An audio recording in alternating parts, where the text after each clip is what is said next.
And I had a commenter on our Facebook Live page, Billy Sessions, who was a part of it, and who actually does travel the country and goes to these type of events.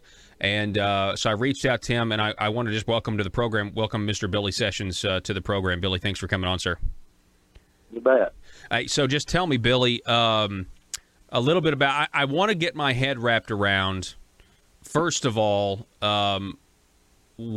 what it is, the rally on Hot Springs, what you were trying to accomplish, what your group, what their intentions are. Well, it's more or less to support the monument. It's called Confederate Square. It's been going on for a couple of years. James Dale Brock was one that puts it on. We've seen the Confederate monuments be under attack for quite some time, along with the Confederate flag. So we've been doing this to support the monument kind of as a prior thing, because we know they're trying to take them down everywhere. And so this was the third year that this has been a rally that took place on Hot Springs, down in Hot Springs, right? Yes, sir. Okay.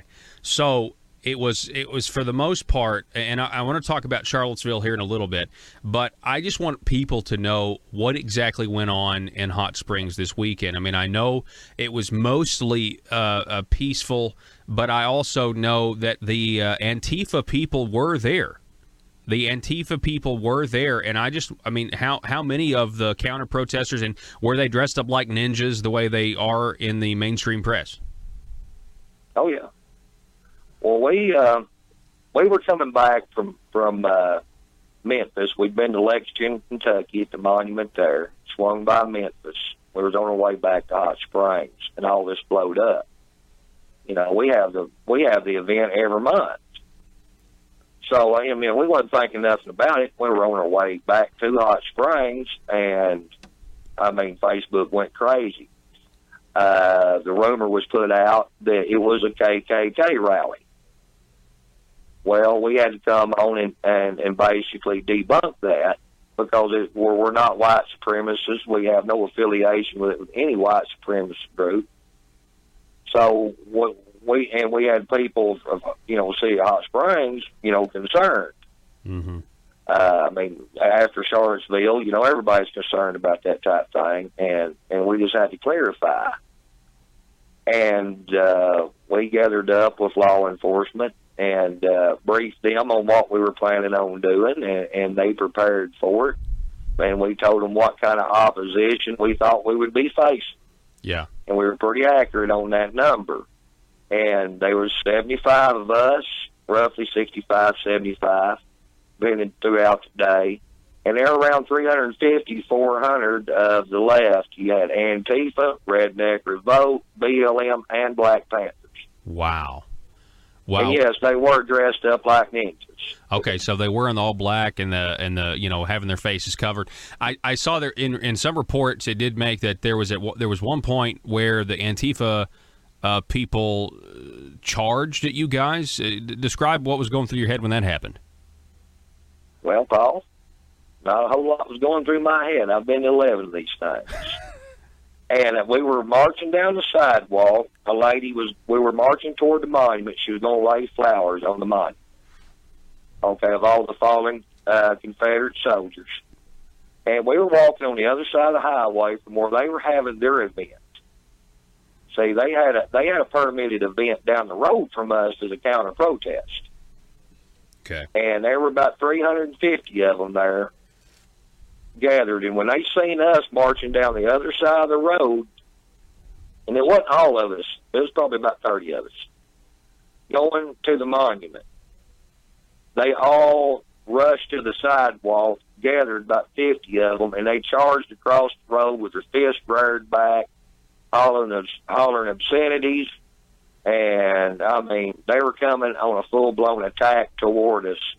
And one officer from Hot Springs PD, I said, they're attacking, get ready. And he come running and throwed himself in front of that angry mob that was pouring toward us, and how he stopped them, I don't know. Wow. They were actually swinging their fists out around him, trying to hit us. It's on video, Channel 11. as we had about 2 foot in between the sidewalk and the wall of the building squeezed through. And they did take some of them to jail. So this was, about 3 of them to jail, right? Is that what I read in the reports? I think there was a total of 4 of them went to jail. They took a native Hot Springs guy to jail for a federal felony for burning a Confederate flag on top of the hedge bushes on federal property. So where do these Antifa people come from? We have an Arkansas audience. I just want them to know what can happen. I mean, they were bussing these people in. Is that correct? Yes. Yes, you've got leftist organizations.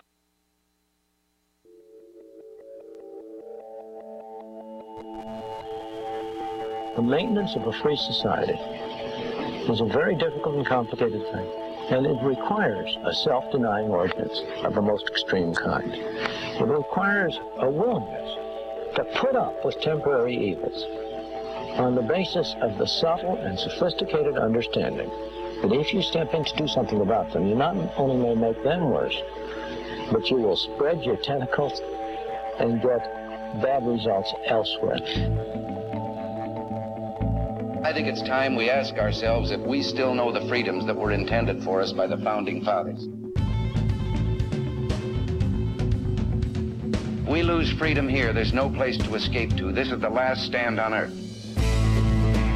Whether we believe in our capacity for self-government or whether we abandon the American Revolution and confess that a little intellectual elite in a far distant capital can plan our lives for us better than we can plan them ourselves. You're listening to the Paul Harrell Program, brought to you by Conduit Media Group. Hey, folks, welcome to the program. Thanks so much for being with us. My name is Paul. You have found the intersection of conservative ideas and reality. We are building a liberty machine. Do you guys know Donald Trump was so close to Arkansas today? He was in Springfield, Missouri today. And that's the way you're supposed to pronounce the state of Missouri. Do you know who was there? A friend of the program, Hillsdale College graduate, Richard Castor, was there as a guest of the White House. Richard, welcome to the program, sir. Thank you so much, Paul. Tell me, how did all that, first of all, how was it? How was the event? Oh, it was absolutely wonderful. It was, for those who don't know, it was in a factory up here in Springfield. It was Lauren Cook Manufacturing. They make giant commercial-sized fans for on top of hospitals or hotels. They've got fans on top of the White House. They're 100% American-made. They've never had a layoff. It's one of those just great American companies that Donald Trump decided to come and spotlight them for his new push to reform the tax code, something so needed. And it was incredible to be there. I was so blessed to get to be there. Wow. Tell us about, the crowd. Was there a lot of enthusiasm, a lot of support there for the president? There was, and it was real interesting because it wasn't your normal Trump rally crowd. Because what happened was the White House said, "Okay, we're going to go to this plant, and everyone who works there can bring their immediate family as long as they're over 16." And so it was filled with blue-collar, hardworking men and women and their families. So a really different dynamic, right? Because usually you get the people who would drive and camp out and get in line and get really excited. So This was a little bit different because it was these workers. And so I started talking to them and asking them what they thought about it, if they liked working for their company. And the spirit of it was that, they've worked hard for so many years. They're ready to see the economy turn around, and they think that Trump is the guy to do that. And, so I found it kind of fascinating. And if you watch the clip of the speech, I think there was 4 standing ovations from those people for Donald Trump and the tax plan he laid out today. So I think it's great to see that. It's great to see hardworking people want to work harder, make more money. And it was also great to see Trump come into Claire McCaskill's backyard and try to get everybody to vote her out of office if she doesn't vote the right way on this this tax bill. Yeah, I saw that part where he said, look, Claire McCaskill needs to help us, needs to help lower your taxes. If she doesn't, we can't put up with this anymore. You guys need to vote her out of office. And that was said to a lot of cheers, so she can't be a fan of that situation. What were your thoughts? I don't think so. What were your thoughts on the content of the speech, and what is Donald Trump proposing here with taxes? Yeah. And, I think that's most important. It was definitely more of a somber speech than what you're used to when you think of Donald Trump giving a speech. But crafted by his Commerce Secretary, or Treasury Secretary, which is Steve Mnuchin, who I am a huge fan of. Basically, what this plan is a mirror of the exact same thing that Calvin Coolidge did in the 20s, then Ronald Reagan did it again in the 80s. JFK tried to do it between them. And George W. Bush kind of did it. But this is a full-on rebirth of that supply-side economic model where you take your tax bracket from however many we have now, I think it's 13, bring it down to 3, and so you have a much easier tax code at that point. Mm-hmm. You bring down all the rates. You reduce all these regulations. You take the basic 1099 form from 100 pages of instructions to 1 page, and you really unleash the American economy. And you do that also, part of his plan was reducing the corporate tax rate in America. I think, 35% right now? He wants to bring it down to 17%. I don't have all the numbers in front of me, so I'm trying to do this by memory. But, I think all of those things, we as conservatives and Republicans and just proud Americans can say, yes, let's do that, and let's hope Congress does it. I think one of the most telling moments was that I think there was 5 different congressmen and women in the audience with us that, kind of joined with Trump. And he said, I don't want Congress to disappoint us again. And we all kind of booed them. And Trump laughed. And then he goes, well, they did disappoint us on the health care bill. But I think Congress is about to make a comeback. And we all cheered. And he said, they need to make a comeback because America needs them. Wow. And that's really, watching him in person and seeing him in this venue with these people and this more somber tone, he really made the case of this isn't about Republicans or Democrats. This isn't about Donald Trump, the personality, or that he, has different type of hair, or some people say he looks kind of orange. It's not about any of that. This is about the average American worker. This is about those people who every day worry about saving for their kids' college fund. They worry about buying an extra gallon of milk at the grocery store because it costs so much. This is about those people, and that should transcend every level Absolutely. Of politics, every bit of partisan divide. And if Claire McCaskill and these liberals and the establishment up in D.C. can't get behind that, then he's absolutely right. Something drastically needs to change. Yeah, you're definitely right. We're talking with Richard Castor, host of The View from Hillsdale College graduate, and also he's the chairman of the Baxter County Republicans. He was in Springfield today for Donald Trump's speech. Now, Rich, so I got to know, man, I mean, how did this transpire? How did you get, because I read on your Facebook post, you said, wow, it was really cool when you got to the door and the worker of the event said, this is a guest of the White House. So how did you get to get the good seats that you did?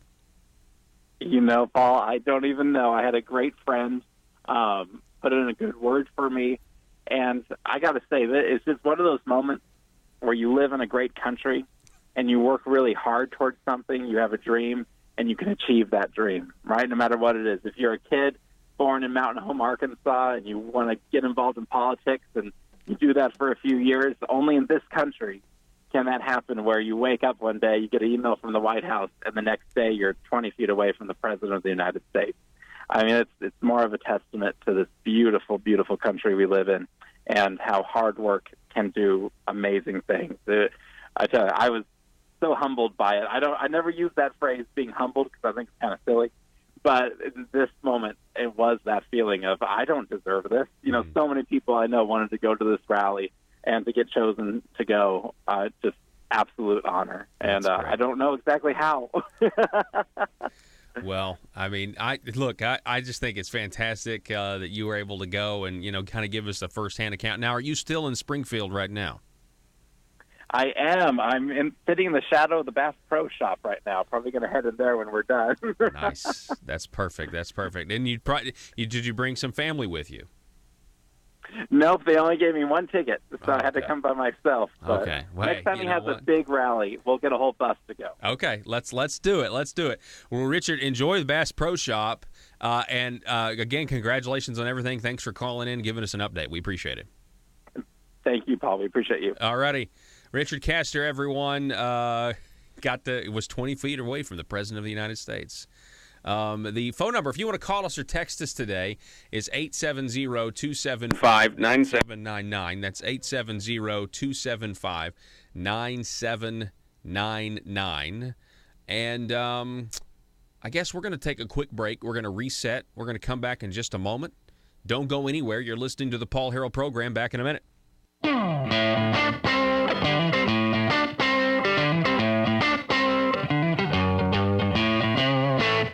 Arkansas small businesses are tired of taxes that are too high and regulations that work as obstacles to small business success. If you own a small business, it's time to take action. Now, I'm not talking about the local chambers of commerce. I'm talking about an organization that's actually run by small business owners and are fighting for small businesses right here in the state of Arkansas. They're called Conduit for Action, and they're on your side. Conduit for Action is here not to get something from the government, but to be left alone by the government. Think of them as your personal advocate for limited government at the Capitol in Little Rock. If you're tired of all the politicians talking with no results and ready for action, start outsourcing your government affair needs with Conduit for Action. Go now to conduitforaction.org and click on Contact Us on the right side of the page. That's conduitforaction.org, and stand up for small business in Arkansas.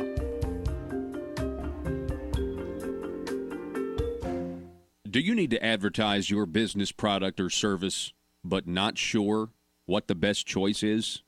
Folks, allow me to introduce you to talk radio. You're listening to it right now. Talk radio is one of the most unique mediums in all of advertising because it actually works. It gets the information you want to the people you want to get it to.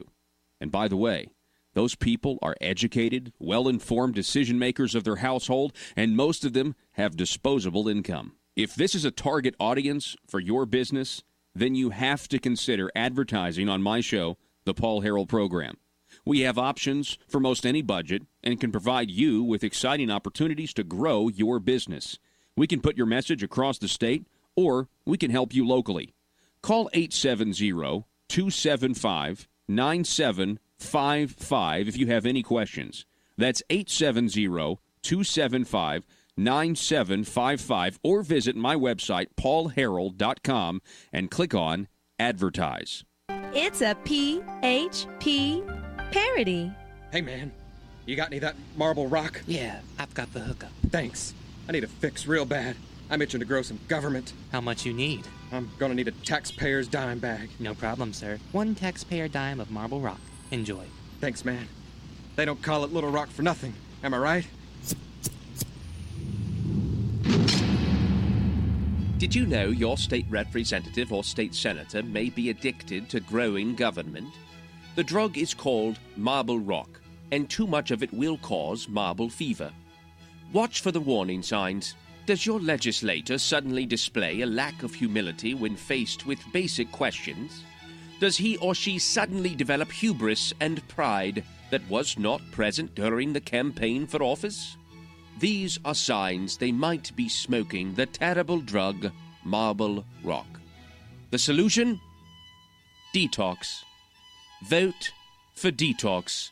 Vote to send them home for their own good. Warning! Some politicians once voted out of office will not go home and stay in Little Rock to get their fix by lobbying, also known as the Burris Syndrome. PHP parody. Personally, I like the university. They gave us money and facilities. We didn't have to produce anything. You've never been out of college. You don't know what it's like out there. I've worked in the private sector.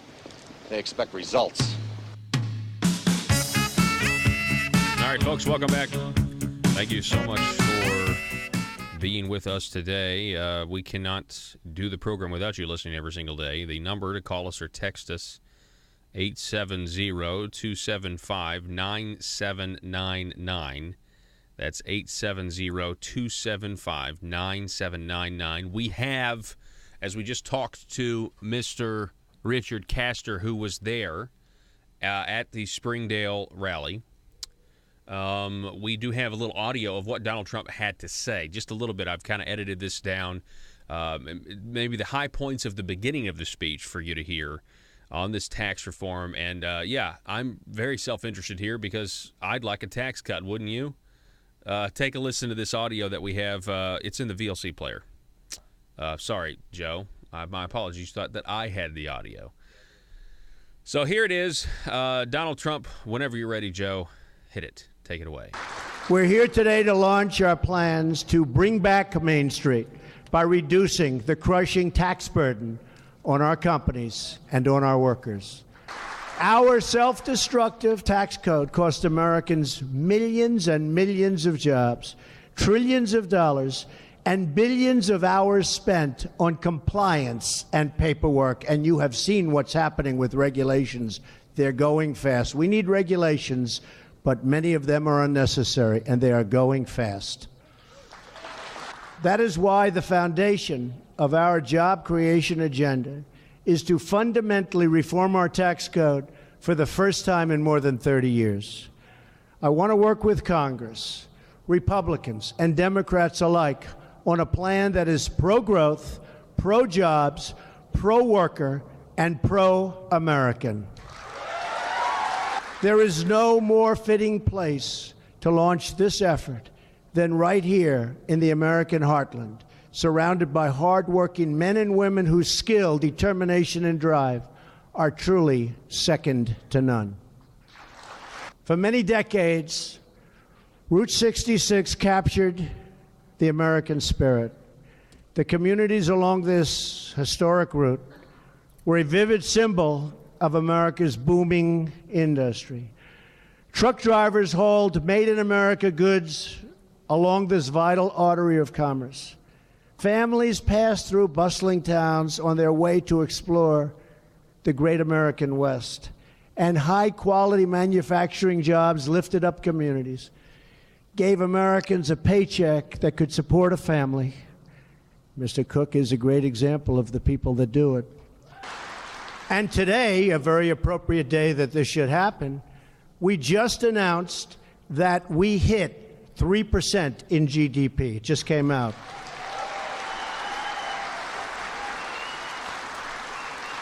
And on a yearly basis, as you know, the last administration, during an 8-year period, never hit 3%. So we're really on our way.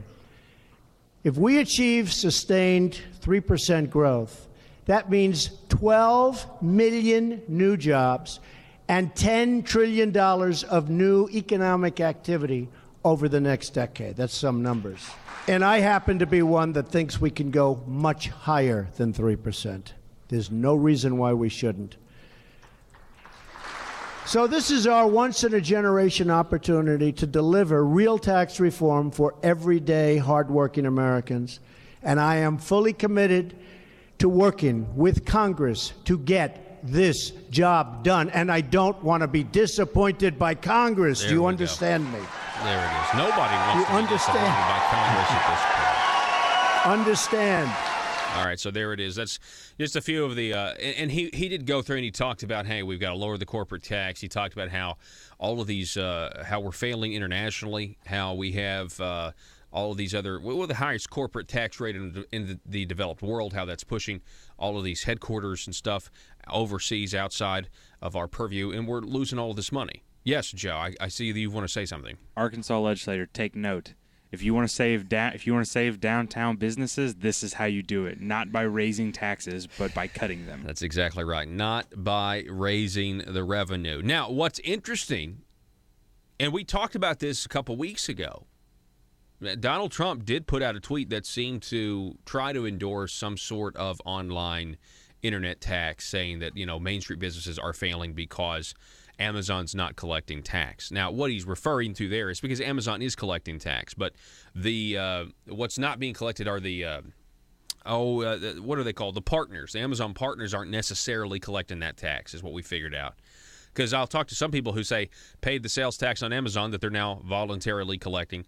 But then you have somebody else says, well, I'm not paying the sales tax. Well, you probably didn't buy that directly from Amazon. So that's kind of the discrepancy that's going on there.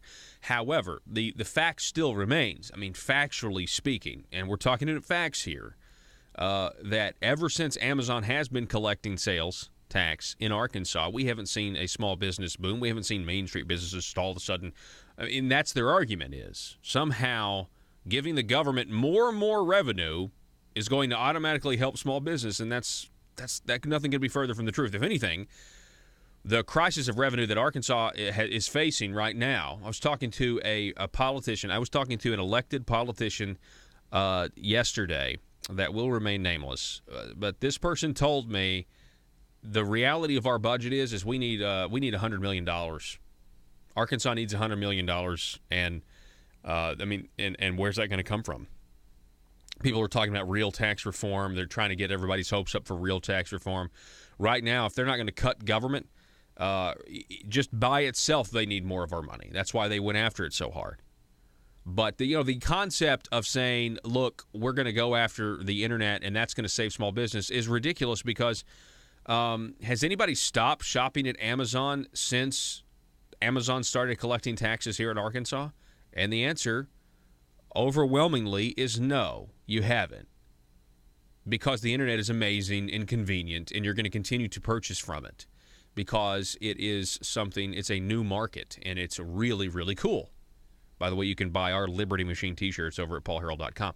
But look, I mean, it's a simple truth. So anyway, revenue's not the problem. Spending's the problem. I think everybody knows that. And tax cuts are the answer. And Donald Trump going after tax cuts, challenging Congress to actually do the right thing here is really, really good. I got to go back to what Senator Rand Paul said. If you go read an op-ed a couple of weeks ago, maybe a month or so ago, Rand Paul said that revenue-neutral tax cuts are not real tax cuts. And that the only way, and this is true for the Marble Palace in Little Rock, the only way to shrink government is to limit and cut off, in many cases, the money flowing to it. And by giving real tax cuts, not revenue-neutral tax cuts, which is not a tax cut, by giving real tax cuts, not just playing a shell game and shifting obligations from one person or this group to the next group, but real tax cuts will cut off the amount of money they have to enrich themselves, if we're honest about it. And when you cut off the amount of money that they're using to enrich themselves and run the government and everything else, you decrease their power. That's the thing. Why else do you think they're so upset, so worried about a balanced budget amendment? I mean, this idea of a balanced budget amendment at the federal level is absolutely terrifying to them because it would limit really and truly the amount of money they can print, but nobody wants to do that. Nobody wants to do that. Hey, you know what? In a couple of minutes, we're going to be talking in our next segment to a lady that I'm excited for you to meet, very pro-Second Amendment activist affiliated with the Patriots of Act 746, which is a fantastic group of patriots, Misty Hampton Graham. She will be checking in with us here momentarily when we come back from break. I want to encourage you guys, go ahead and follow me on Twitter if you haven't already, at Paul Harrell 1776. That's at Paul Harrell 1776. Also ahead on the show, you can get a head start if you want. Conduit for Action has a brand new survey that's out. And you're going to want to look at this, and we're going to have Joe fill it out live like he did the last week. What'd you get on it? What'd you miss like 10 questions last? You got a 50? That's an F. That's an F, Joe. There was hang on, how many questions were there on the survey? There were 6 questions, and so you missed 3 of them, and you got a 50. Yeah, you were close on some of them, but close doesn't change your F to a D. Doesn't change it to an A. Anyway, yeah, I will say when I was in when I was in high school, you hated those quizzes that were only like 6 questions. Yeah, or tests or whatever. You're just like, oh man, this is going to, if I miss one, I'm this is a significant amount of points I'm missing here. All right, we're going to take a break. We're going to be right back. Don't go anywhere, folks. The Liberty Machine back in just a moment.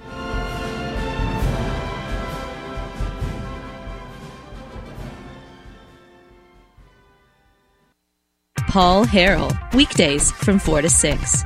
Learn more at paulharrell.com. My name is Paul. You have found the intersection of conservative ideas and reality. We're building the Liberty Machine. We got a jam-packed show for you today. We're kicking things off live in studio. We've got State Representative Dan Sullivan with us. Dan, welcome back, sir. Thanks, Paul. Appreciate you squeezing me into your jam-packed day. Well, you're part of it. Oh, good. Yeah. You're contributing to it.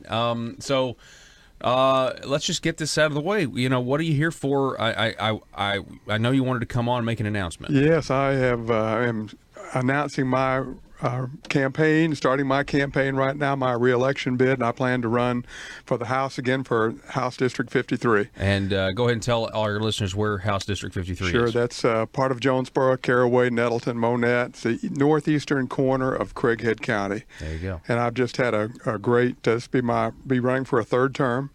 I've really enjoyed my first 2 terms of serving our District 53. I've had some great feedback from our constituents. I was out at a bee farm yesterday. Of course, we had several big events in the past few months with the dicamba issues, and I met with several farmers all around my district and others, and appreciate the governor coming up to the Leachville area and Manila, meeting with all the farmers up there, and met with him on both sides of that issue. But it's just been really exciting to be a legislator. I appreciate the support I've gotten and look forward to running again. And I just want to mention, so this is Dan Sullivan. You were a Hero of Freedom award winner at the Calvin Coolidge Awards. That's Conduit for Commerce. There's Conduit for Commerce scorecard, the number 1 ranking out of House members. That's pretty incredible. Yeah, yes, and I think one of the things I'm most proud of is when I have run for election, I've told my constituents what my core values were. And I've stuck to those and voted that way, regardless of the pressure, regardless of other extraneous things that happen. I've kept my word to the people that voted for me. And those that kind of may oppose my vision or my views, at least they know where I stand. Yeah. And I've been true and honest to those. We had that town hall meeting just a few weeks ago. That. Sure. Yeah. It's the town hall meeting, and I know you well enough now to know that you enjoy the criticism in terms of a respectful debate and that sort of thing. I thought of that town hall, though there's some criticism. I mean, the liberal media is trying to do this too, where they're trying to tie tragic circumstances, a young boy's death, and they're trying to tie it to you. And I know that was brought up at that town hall. It was, and that's what one expects at town halls frequently. You expect people to try to make misstatements or to spin a story a certain way. But I think the people were very willing to hear what I had to say, and I think accepted the facts there. And that's what I try to tie things to. If you can persuade me that the facts, I'm wrong on the facts, I don't have the necessary information, I'm very willing to change my mind. But I know what my core values are. I'm going to stick to those, and I'm going to listen to people that have the facts of the subject. And in that town hall, a lot of it was people wanting to express their opinion, and that's fine, and they certainly have a right and opportunity to do that.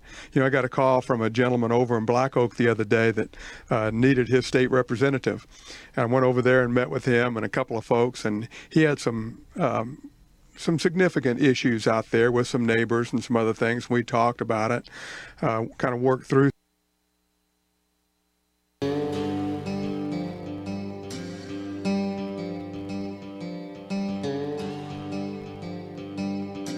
The Paul Harrell Program. Here we go. Welcome back, ladies and gentlemen. My name's Paul. Thanks so much for being with us. Hey, I want to start this segment by first saying that it is being sponsored by the great patriots of Act 746. And here to talk a little bit about that, we have Misty Hampton Graham is with us. First time on the program. Misty, welcome to the show. Thank you. How are you doing? I'm doing well. I'm doing very well, Misty, and I'm glad that you could come on, talk a little bit about the Patriots of Act 746, Act 746 in general. I'm sure many of you, I know I'm a member of the group as well. You guys want to get out there that we're a constitutional carry state, and we are able to really exercise our Second Amendment rights as was originally intended. Is that pretty accurate? That's pretty close to it. Right now we have over 10,000 members, and most all of these are Arkansans. What we do, or our goal, is to ensure that every Arkansan has a means to defend their rights. And how we promote that is through education. We educate our neighbors, we educate ourselves, and most importantly, I think our children. I know that both of my children are members of the group, and that's all they hear me talk about is how to defend our rights. Samuel Adams said that no people will tamely surrender their liberties when knowledge is diffused and virtue is preserved. But on the contrary, when a people become universally ignorant and debauched in their manners, they will sink underneath their own weight without the threat of foreign invaders. So how I got involved in this group was a couple years ago. There was this man, and he came into the place where I work. I run a restaurant, and he was open carrying, which was no big deal to me. Yeah. Because my husband open carries, I open carry. I see a lot of people open carrying, and I had no problem. Ordered his food, sat down. Later on, this woman comes up, and she is just irate. She's yelling at me. She wants to know why we allow this kind of thing to go on in our establishment. There's children in here. This is a family restaurant. And I said, ma'am, you need to calm down. This is not against the law. Everything he's doing perfectly legal. But it scared her children, is what she said. Yeah. So I told her that I would check to make sure that there was no company policy against it, which I knew there wasn't. So I went and called my boss. And he said, no, there's no company policy. Just, explain to her that if she has a problem, that she can, call the police or call the office or whatever it is she wants to do. And so when I went back up there to tell her, she was gone. So I'm thinking it's over. But then she calls my main boss, the main office, and pitches a fit there. And it finally got up to the big boss, like the big corporate office. And how it got there was an article in the Arkansas Democrat Gazette that she had written. And it was entitled, "Open Carry is Scary." Mm-hmm. And it basically said that I told her that I had that I was carrying a weapon underneath my apron. Just a bunch of stuff that was never even said to begin with. But that how it was scary in a family restaurant for children to see this and to see a gun, to see there a wasn't weapon. Anybody scared. I've never had a problem. Wow. And yeah. And so, did anything happen when it got up to corporate? Were you punished at all, or any consequences? Well, I didn't know if there was going to be consequences. When it first went to the main office, they wanted me to write a statement out. So I wrote a statement, exactly what happened. I had everybody there actually write a statement because what she was saying I never said. And when the article came out and it actually went to the big corporate office that was out of state, they wanted to know what was going on. So I sent them the statements, and I didn't get in trouble for it because I didn't do anything wrong. Well, a couple months later, that same man came in, open carrying, which still nobody has a problem with it.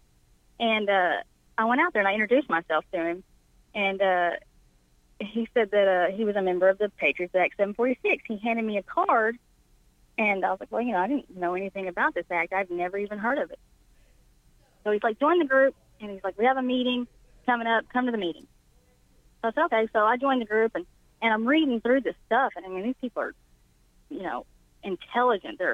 They're really motivated to help people defend their rights and to get people involved. Well, I went to this meeting in Alma, and they had candidates there for local offices, state offices, and they were actually asking these people questions. They were holding them accountable. Sheriffs and stuff like that. They wanted to know what they thought, what they were going to do if something like this were to happen in their county. So it got me motivated to ask my sheriff what he thought about it. In fact, I actually threw a meeting 6 or 7 months after that, where now, let me stop you there. I invited all the candidates. We're talking with Misty Hampton Graham, activist from Patriots of Act 746. Because just to give a recap, Act 746, it was a law passed back in 2015. Back in 2013, rather. It was amazing. It was, decriminalized gun possession, essentially giving us open carry, constitutional carry, concealed carry, whatever. There's been, two attorney general opinions, one terrible, the other, better, but still, not really what the law says. And so there's still people now, Misty, that don't really know about the rights that they do have, the decriminalized status of our gun law. So I just want to bring our listeners up to speed if they're just joining us. So pick up back with the story of how you got involved. You decided to go ask your sheriff what their policy was going to be on the new law. Well, I showed him the law. The 746 says, carrying a weapon reads as follows. A person commits the offense of carrying a weapon if he or she possesses a handgun, knife, or club on or about his or her person in a vehicle occupied by him or her or otherwise readily available for use with a purpose to attempt to unlawfully employ the handgun, knife, or club as a weapon against the person. So if you have no intentions of committing a crime, then you're perfectly legal to carry that gun or that knife or that club or whatever. And it doesn't say anything about having a license to carry concealed. It says on or about your person. It doesn't say that you have to have a license to carry concealed. It doesn't say that, anything, how you're carrying it. Well, so, the law to me, is crystal clear. Yeah. I think it is. It is to me, too. I think it is to every prosecutor in the state of Arkansas that, keeps dropping these charges from these police officers that I guess they're uncomfortable with it, or they don't want to acknowledge it. It's a big deal. So what did your sheriff say at the time? He was kind of almost like he was avoiding answering the question. Well, when I invited him to the meeting that we had, I think it was in January of 2016, that sounds right, he got to sit with these guys who've been doing this, since 2013. And he got to talk with these guys, and I think it finally clicked. He's like, yeah, this is right. This is crystal clear. So, he doesn't mess with anybody. I've never in this county ever heard of anybody getting harassed for open carrying or anything like that. And he learned a lot that day. I learned a lot that day. A lot of people learned a lot that day. We had a lot of law enforcement there. We actually had a state trooper there. Yeah. And Arkansas State Police, that's that certainly has been an obstacle, when you look at the amount of huge obstacle. Yeah, and I really hate that it's become, or it was at least, or still is, adversarial in a lot of ways, because we're talking about a lot of money, and if people realize that they don't necessarily need a concealed carry permit, because that's the rub. Do you need a concealed carry permit to conceal carry? If you read that law, the answer is clearly no. That makes a lot of people uncomfortable. That's a lot of revenue that people go and a lot of classes that people take. But I just, I don't understand why the Arkansas State Police wouldn't change with the times, because they really could. All they'd have to say is, that may be the case, but if you want to travel to the beach, if you want to go to all these states, we still reciprocate with other states that aren't constitutional carry states. So it's still in your best interest to get one of these things if you want to protect your family while going out of the state of Arkansas. They could approach it from that standpoint, but they don't, and that's disappointing. Nope. And, they actually tell you that it's about the money. They will actually tell you that it's no secret that that's what it's all about, is the money. Yeah. Yeah, and that's and so it's essentially like, hey, we would rather tax you to exercise your right than just admit that you have the right. Right. That's just incredible. So pretty sad. But so Patriots of Act 746, you guys are out there trying to educate, and you guys have made a lot of a lot of headway, though. I mean, there's a group of over 10,000 people, closed group on Facebook. So it is going good, and more people are starting to figure out. I mean, have there been jurisdictions since this thing started that, used to ignore the new law, and now they have come around to it? Oh, I'm sure.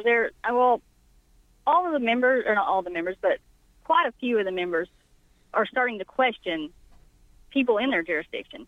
I know I've talked to the chief of police here, the sheriff here. We have 2 people running for sheriff this election term, and they're good with it. I mean, it's good for them. Mm-hmm. So these people are actually starting to contact these people, where we can't just go in every county and contact, like I can't just go contact every single sheriff, in every county and find out what they think about it. I mean, these people are doing it. Everybody's doing it. Mm-hmm. Have you heard about it's amazing. We actually... Go ahead. Go ahead. Oh, okay. Well, I was just saying, have you heard about... I've got somebody on the Facebook Live video, Paul, writing in saying that Arizona has a non-resident permit available for out-of-state carry until the Arkansas State Police leadership support our right to carry. Stop sending them your hard-earned money. What do you know about this Arizona thing? I've heard about this before. It's cheaper. It's a lot cheaper. It's not like the Arkansas State Police where it funds their retirement fund or whatever it is that we're funding. It's not mandatory. They're not doing it for the money. Mm-hmm. Man. So, it's a whole lot cheaper, and it keeps your money out of the Arkansas State Police, whatever kind of scheme they're running here. Misty, you're telling me that the money that people pay to be able to exercise their Second Amendment right goes to fund their retirement? Oh, I'm not 100% sure, but I just think if that's the direct source, man, that is such a perversion of the Constitution if you think about it, because now we have people who are out there to protect us that now have an interest in seeing us disarmed.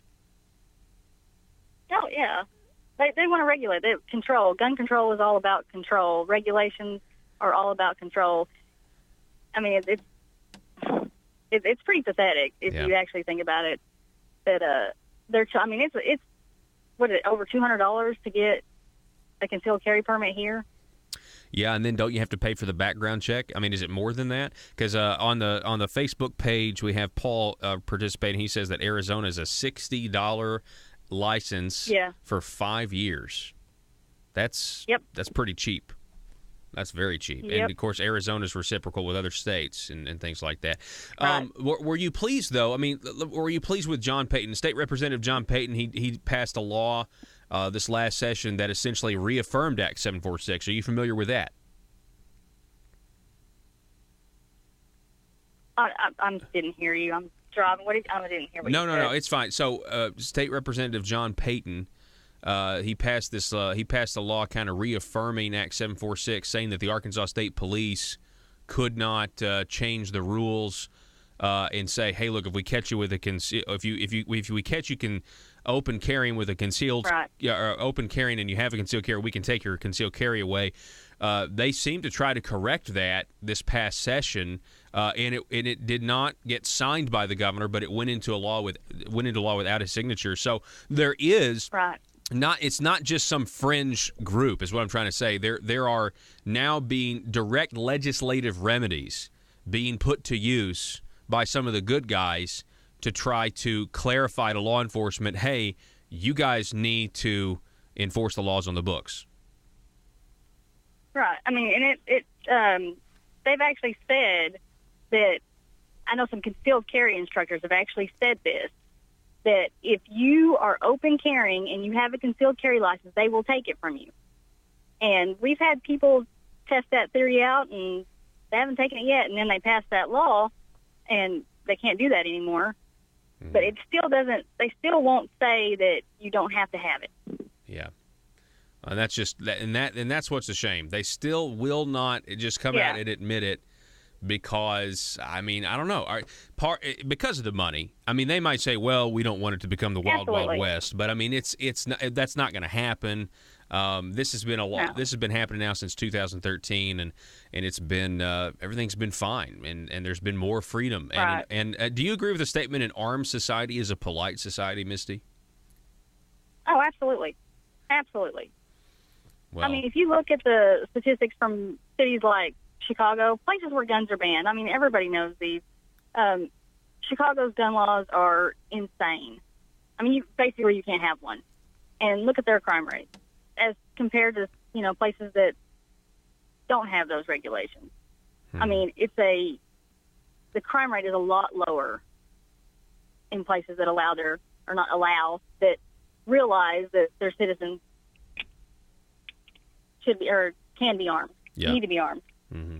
Well, we certainly, Misty, I appreciate you coming on the program. I appreciate the work that Patriots of Act 746 is doing, and I look forward to talking to you again soon. And we didn't get a chance to cover this, but over at Conduit for Action right now, folks, there is a little bit of a controversy that's brewing between activists like yourself and myself that support Act 746 and the Arkansas Game and Fish.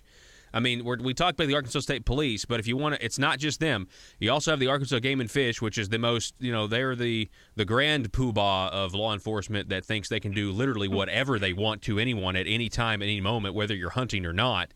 They are completely ignoring the Act 746 freedoms that we have, the Second Amendment freedoms. So that's over at Conduit for Action right now, specifically mentioning Game and Fish. Misty Hampton-Graham of Patriots of Act 746, I appreciate you coming on. All right, thank you. Yes, ma'am. We'll talk to you soon. Have a great day. Be safe. Folks, we do have to go to break. We're going to be back in just a moment. I may get into this a little bit more of the Game and Fish regulations on how they're treating your trying to arm yourself while you're in a game management area. And who knows, maybe there's a Game and Fish officer listening that wants to call in and talk to us. We'd love to hear from you. 870-275-9799. Back in a minute. Do you need conservative legislation killed? Or do you need policies enacted that ensure government growth? Then you need to get Nephewed. Hi, I'm nephew number 1 of uncle, nephew, and nephew, attorneys at law. I'm not a lawyer, but I am a senator. And I'm nephew number 2, and I am a lawyer and also a senator. Are you the victim of a recent accident in which the voters in your community mistakenly elected a limited government conservative who is now actually implementing the ideas he or she campaigned on?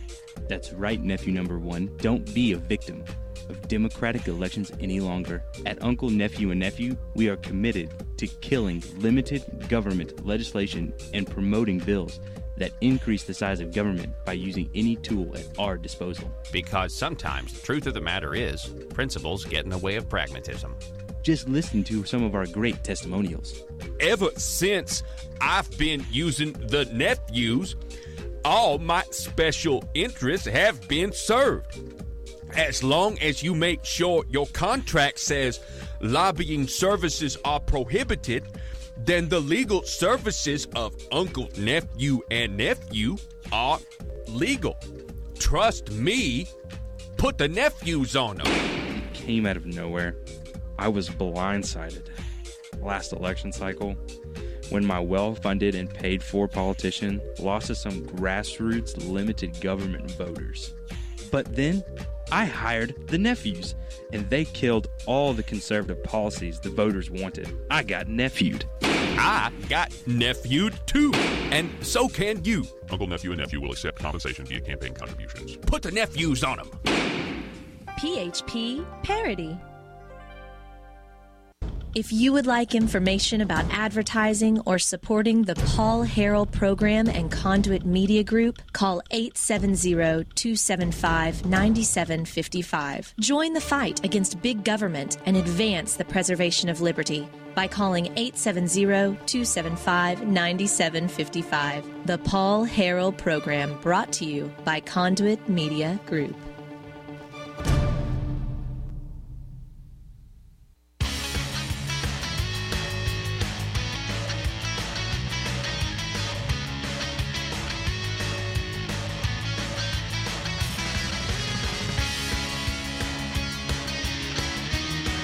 All right, welcome back.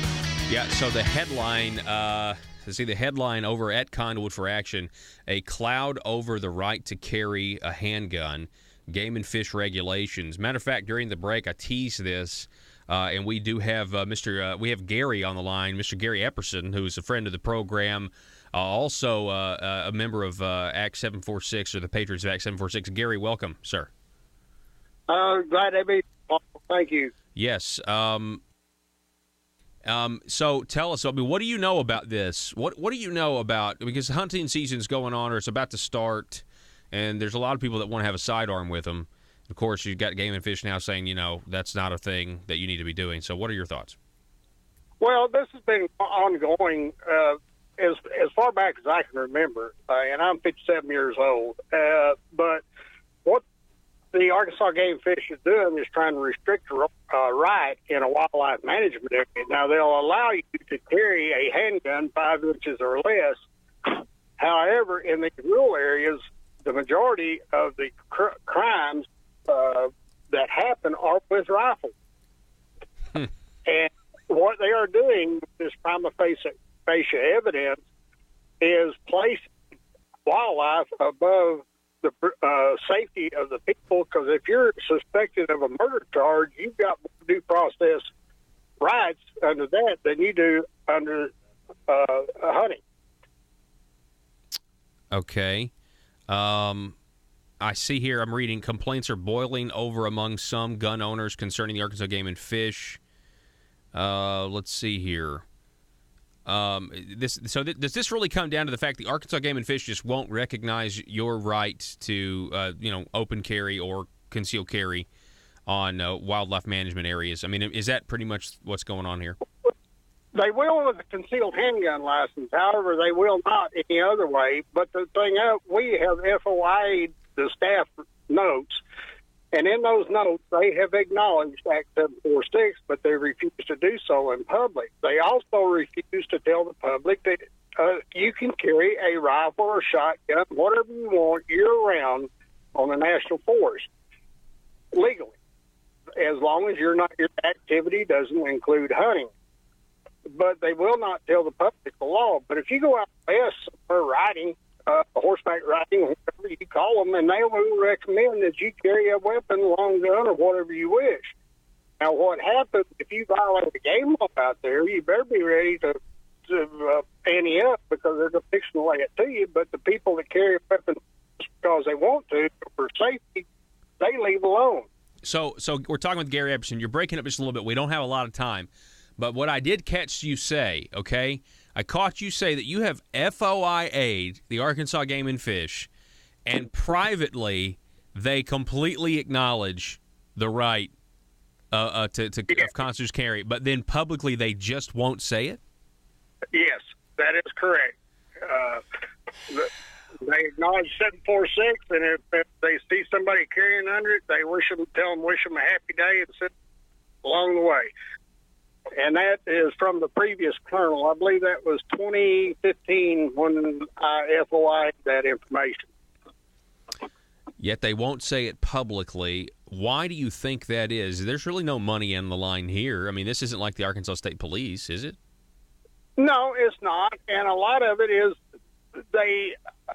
they're afraid somebody's going to poach or along that line. It's all it can be.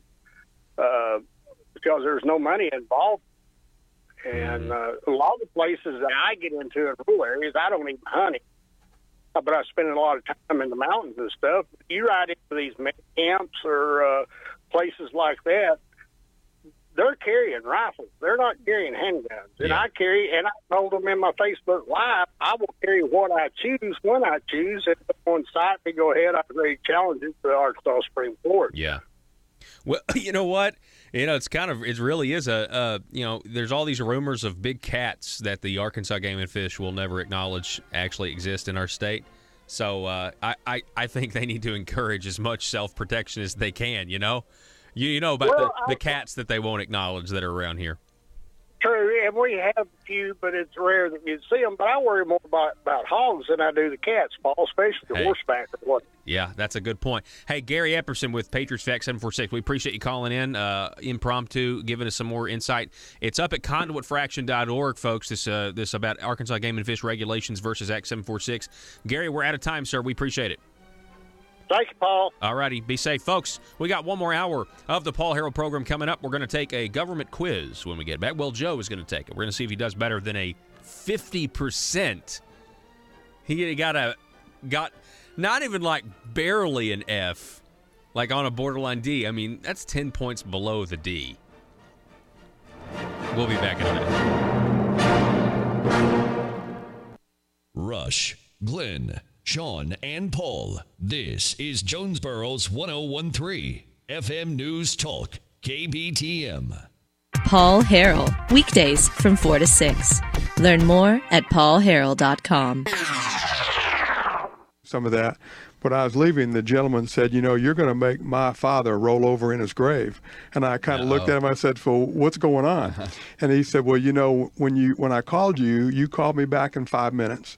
A day later, you were here on my property talking to me and offering to help. He said, I've never voted for a Republican before, but I'm going to guess I'm going to have to. And that's what makes the relative spin in the yeah, grave, that's what makes them spin. But, we serve our district, and when people call, and this came up in that town hall, that I mentioned that when people call and need their representative, we don't ask what party they are. They don't ask me what party they are or what party I am. They just know they need help. They call their state representative, and they're seeking assistance, and that's what we do. Yeah. We're talking with Dan Sullivan. He's announced his campaign for re-election for House District 53, which is in northeast Arkansas. You mentioned dicamba. Now, I just think briefly touched on dicamba, but I've talked to a farmer about this and talked to folks. So what's the deal? We have a dicamba situation where, you have this drift and it's causing damage to soybeans. Well, first of all, you have great technology. You've got people that have developed the technology to make certain weeds, make the farming easier, less costly, right, more effective, more efficient. The technology is there. It's just that the dicamba, there's drift and other things that are going on that can cause damage to their neighbors' crops. So we had a task force. Matter of fact, the task force is already done. You'll be glad to hear that. They've already had their recommendation, and they've completed their work and finished. But that task force, I think, has recommended that dicamba not be used for a year or so until we can do further study. But, the folks that want the technology, we need it. And so we need to further continue to study, continue to develop that kind of technology because our farmers need that resource. Yeah, I no doubt, farming, it has, gotten, you want it to get easier. You want it to get more efficient and stuff like that. I find it interesting, just the whole, I don't know, not a lot of people have paid as much attention to it. I think it is a big issue because I think, like anything, there's a lot of money that's involved here. If you look at the research that's gone into a product like dicamba, but then you have people, this is indirectly related to it, but we had a murder over this stuff. If you remember, last year, that was in District 53. Yeah, you had two farmers that got in a fight, and one of them, killed the other. Yeah, it's a significant issue, and I appreciate the governor's the way he handled that with moving that to the Legislative Council, then to the Agri Committee where I am, and we were able to ask questions and get the data and get the information, and then they made a decision quickly. For the government, it moved really pretty quickly. Yeah. And now they're studying it again to seeing what further decisions can be made. But, as you mentioned, agriculture is one of our top financial areas for the state of Arkansas. It's where our money is, and it's where our businesses are. So it's very important. I was at Coy Bee Farm the other day. Yes, and, I know them. Yeah, the Coys just they operate in Mississippi and California, and they have products in 65 different stores around the state, some here in Jonesboro. Mm-hmm. I found out that the watermelon farmers have to ask the beekeepers how many bees they're going to bring to their farm before they'll determine how many acres of watermelons they'll plant. New information to me. Wow. But it's what you do as a state representative is go visit your businesses, whether it's farming industry, pharmacy industry, hospitals, whatever those are, and visit with the folks, schools and education. visit with the people that are engaged in that business and help them be more efficient and more effective at what they do. Yeah, we're talking with State Representative Dan Settle, and I want to ask about this past session just real quick. So, I mean, I know you mentioned that the governor was up here, but has the governor contacted you at all about really anything concerning legislation last session or anything like that? Well, they had several significant votes, and no, I didn't have the opportunity to visit with the governor or his staff on any of the votes that I was a part of. And, again, I think that goes back to my core values. It's clear not only to the governor but to others what my core values are. And if they don't if there's information out there that doesn't sway that or change that, then my vote's not going to change. It's not for sale. I'm not going to swap or change votes over issues frequently. There are times that I will. Matter of fact, Paul, the healthcare debate's up right now, and I've been asked by Director Gillespie of DHS to sit in with a group of legislators and talking about the changes. And Director Gillespie's really done a good job. I've got only good things to say about her. I know she's from a law firm. I'm very skeptical. I mean, there's no question. Well, I am too. And that's good to have a healthy skepticism. Yeah. But so you somebody that has been working with her. My problem for folks, if you just now joining us with Cindy Gillespie, is where projects that she has worked on. Mitt Romney Care, which was the basis for Obamacare. The lobbying firm she comes from, Denton's, which is an international lobbying firm.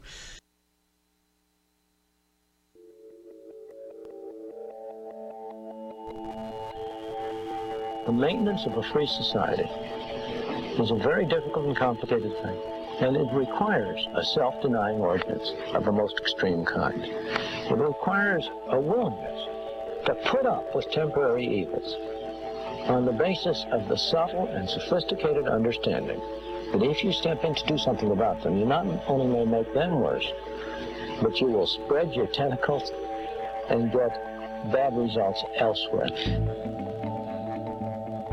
I think it's time we ask ourselves if we still know the freedoms that were intended for us by the Founding Fathers. We lose freedom here, there's no place to escape to. This is the last stand on earth. Whether we believe in our capacity for self-government or whether we abandon the American Revolution and confess that a little intellectual elite in a far distant capital can plan our lives for us better than we can plan them ourselves. You're listening to the Paul Harrell Program, brought to you by Conduit Media Group. All right, welcome back, ladies and gentlemen. It's hour number 2. So I'm watching you in there. The phone number to call or text 870-275-9799. Although if you call now, Joe's probably not going to answer because he's got to take a test. So you hear me, stick with us here, folks, because you hear me talk a lot about, this is my biggest pet peeve, but you hear me talk a lot about transparency in government. For those of you that have been listening to this program for a while, you know that I am working so hard to expose the intentional deception of the Arkansas voter by your representatives that refuse to reform the corrupt system down at the Marble Palace. And the only way to really do this is to get enough of you outraged to where eventually we'll elect somebody down there that actually will go down there and reform things. Or you'll get and I don't want to give it away because I don't want Joe to be able to cheat. So we'll talk about this after we do the quiz. It's a quiz over at conduitforaction.org. That's conduitforaction.org. Here we go. Knowledge is power. Hey, Joe, how's it going? Good to see you. Good to see you. So knowledge is power. Let's read a little bit of this. What does it say here? These are great. I mean, you should send these to your friends even if you already know the answer. For a bill to pass out of a House or Senate committee, it must get enough votes. Last week's quiz, which we filled out, focused on how many and what kind of votes were enough to get out of committee. 11 yes votes are needed in a House committee. 5 yes votes are needed in a Senate committee for a bill to pass to the next level towards becoming a law. So how are the votes taken? Are they recorded? And how can voters know how their representatives vote on a bill in committee. In summary, the vast majority of bills are voted on with a voice vote only, with no record made of how a committee member votes. On a voice vote, the chairman of the committee will ask, all those in favor say aye, and those opposed say nay. Members then state their votes out loud. Some legislators remain silent, leave the room, are absent that day if they don't want to vote on the bill. Upon hearing the audible vote, it's then left up to the discretion of the chairman to judge whether he heard the required number of 11 or 5, respectively, House, Senate. The only time a record of a vote is made is when a member of the committee specifically asks to roll call the vote. This is done to challenge the decision of the chairman. Upon a member asking to roll call the vote, each member of the committee goes on record with a yes, no, present, non-voting, which becomes public record. So that's how we finally get to know. It's a very convoluted process. Yes, Joe? If you say roll call one more time, I'm shutting you down. I'm sorry. Roll calling a vote. Again, shutting you down. Roll calling a vote removes chairman discretion and ensures a bill is passed with a legally required number of yes votes. Since the vast majority of votes are never roll called or otherwise recorded, it may be impossible to learn how your legislator voted in committee. This, ladies and gentlemen, is a Democratic travesty. There is a video recording of most House committee meetings. However, no videos are made of Senate committees. Using video review or personal attendance at a meeting may be the only way to know how or even if your legislator voted, unless there was a roll call. We're going to take the next quiz based on that information. Very informative. We're taking the quiz as we see. We're scrolling down here. Let's get to hit OK. So, okay, we know all that. Here we go. I think our faces are kind of, we need to shrink our video, but that's not the whole thing, Joe. I don't expect you to do that. All right, here's question number 1. Are Arkansas Senate and House committee votes recorded so that the public can know how their legislator voted on a bill in committee? First answer, no. All votes are just voice votes. There's no way to know how a legislator voted on a committee bill. B, no, unless a legislator specifically requests or chairman requires for a roll call vote to occur on the bill, then each legislator must go on record with how they voted, and the public can then know the voting records. C, yes, all committee votes are recorded, and the public can see the voting records of legislators on committee votes. And then D, yes, but only if a bill gets at least one audible no vote on a bill, thus triggering a roll call vote. So, Joe, the question again, are Arkansas Senate and House committee votes recorded so that the public can know how their legislator voted on a committee, on a bill in committee? The answer is no, unless a legislator specifically requests for a roll call vote to occur on the bill. Okay, that's your choice. And it's the right one, Paul. Next question. I hope so. You got an F on the last one. Hey, I have 75% overall. I had 100 on the one before. Since we've been doing the quizzes, 75%. All right. I think I maybe hit a nerve, ladies and gentlemen. Yeah, you did. What is the result of a vote on a bill in committee if less than a majority of the committee audibly votes yes? For example, on a Senate committee, just 3 or 4 senators audibly vote yes when it takes 5 yes votes to pass a bill.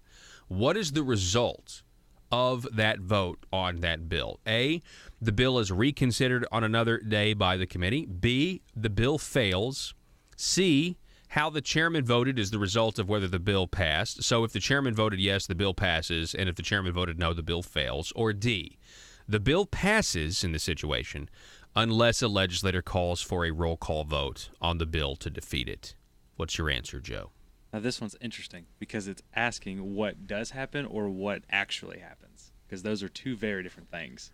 Because let's say this situation actually happened, most likely the bill would pass unless someone called a roll call vote. Okay. But normally, if this was the case, if only 3 or 4 senators audibly voted yes and it takes 5, then the answer is the bill would fail. Okay. So the scenario is on the Senate committee. This is the scenario. They're trying to pass this bill out of committee. You have 3 or 4 senators audibly vote yes, and it takes 5 yes votes. What happens? What is the result of that bill? If it stands as is, what is the result of that vote on the bill? We have. Let's go over the options again. The bill's reconsidered. The bill fails. How the chairman voted is the result of whether the bill passed, or the bill passes unless a legislator calls for a roll call vote. Notice you don't hear. There's no audible no's. No audible But it no's. still takes majority. It still takes 5 yes votes, regardless of if there's any no's. Mm-hmm. So the bill. We're going to have to get some Jeopardy music here, Joe, but then you're going to be required to play it and take the test at the same time. I won't give you control for it, Paul. All right, which one? Which one is it? What do you think? I think the bill fails. You think the bill fails? So the bill fails. Okay. Because the bills can fail in committee. That's true. They can fail. All right. Next question, number 3. We're going to get to the results here in a minute, folks. Who can request a roll call vote on a bill in committee? A, any state representative or state senator. B, only the chairman or vice chairman of the committee. C, someone testifying on the bill. Someone testifying on the bill. I've seen that done before. Or D, any member of the committee. I'm going to go with any member of the committee because if it was someone testifying on the bill, Josh Waters would be able to call for a roll call vote. That's true. He wasn't able to. Good old Waters. I'm going to go any member of the committee. Any member of the committee, that's his answer. Number 4, when bills are considered in committee, can a member of the public speak in favor or against of the bill in front of the legislators? A, no, only committee members may speak for or against the bill. B, no, only the bill sponsor can speak for or against the bill. C, yes, if the chairman allows it. D, yes, but only if you are a registered lobbyist.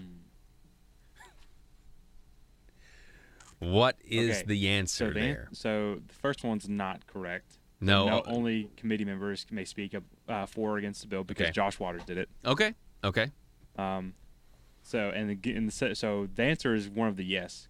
Okay, so you think the answer is yes, that members of the public can speak in favor. Yeah, but I'm not 100% sure if yes, if the chairman allows me, yes, but only if you are a registered lobbyist. Those are your two. So, which one do you think it is? Which one do you think it is? I'm going to go with D. You're going to go with D, yes, but only if it's a registered lobbyist? Wow. Yeah. Wow, okay. All right. Don't try to psychologically read my reactions. I'm pretty sure Josh is a registered lobbyist. Well, I actually don't know. Am I correct in assuming that? I do not know. I don't believe so. Oh. Well, maybe I honestly don't know. Dang it, Paul. I'm sorry. Maybe there's some things I don't know. Okay.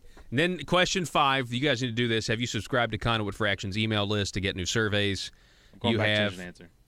What are you changing? You can't do that. What did you change? I'm changing 4 to yes if the chairman allows it. Okay, so you decided to go back on that. Yes, if the chairman allows it. All right, and drum roll, please. Here is the answers. What did you score? Your score is a D. That's better than an F. It's better than an F, though. You got. They're missing the 4th question. Well, I don't know. Just keep going up. Just go up. I want to see your score again. Let's plaster your score. 66.7. All right, 66.7.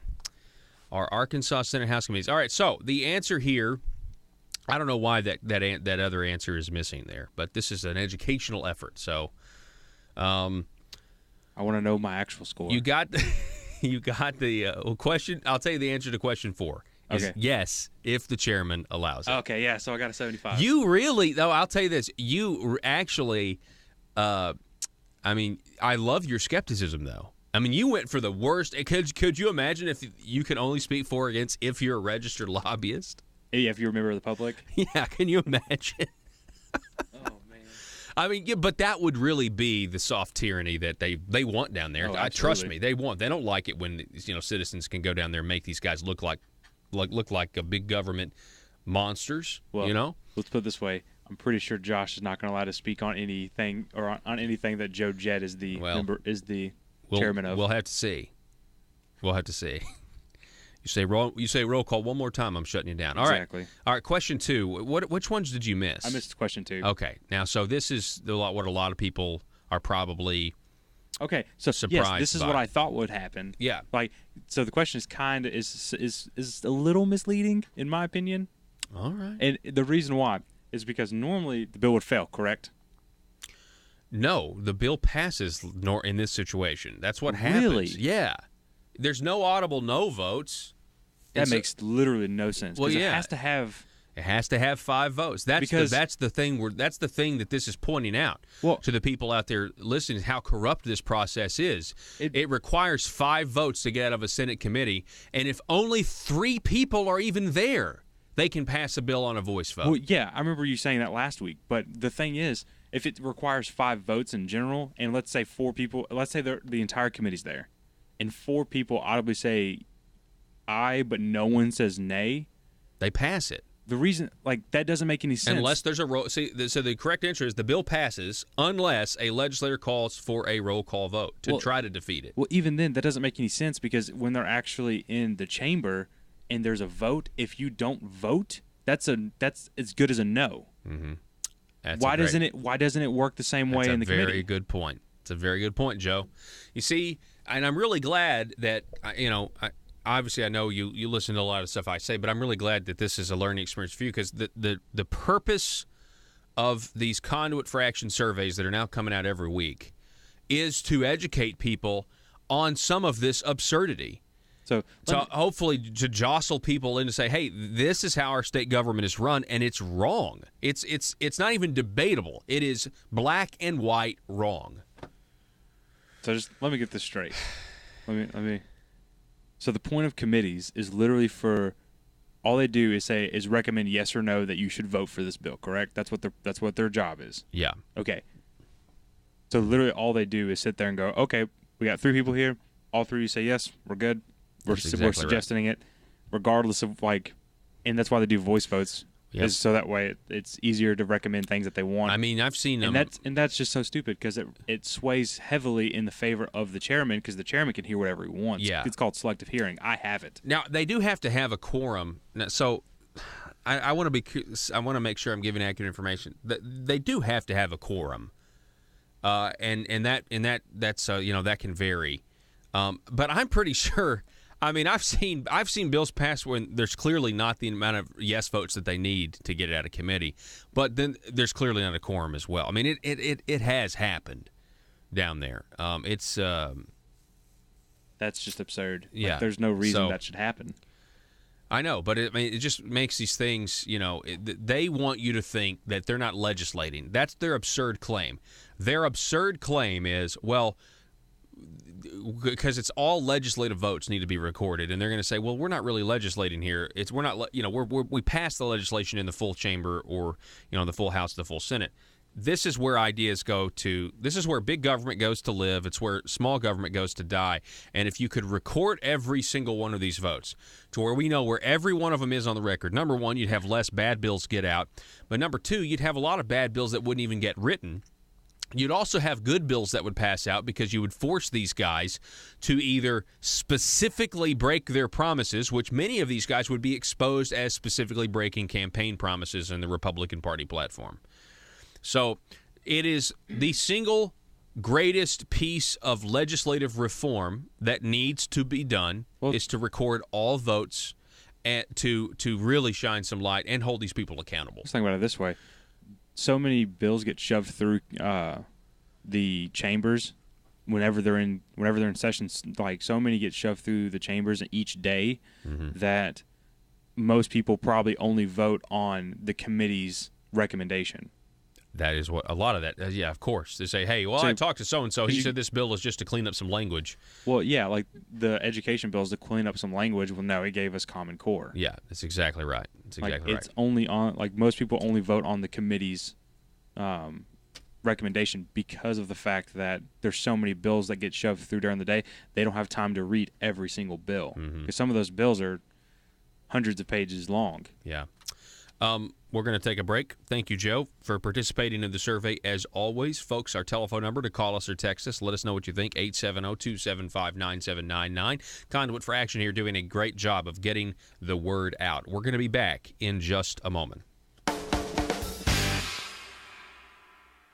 iTex is your first choice for cost-effective IT services. Protecting your business means protecting your data. Are you tired of unpredictable and expensive spikes in IT spending? Using iTex will prevent downtime and loss of employee productivity and do it all with an affordable, predictable budget. iTex is the premier managed service provider for small and medium businesses. They help their clients put IT to work to earn your business more money, and you should contact them today for a free consultation. 870-336-9778. That's 870-336-9778 or itexusa.com.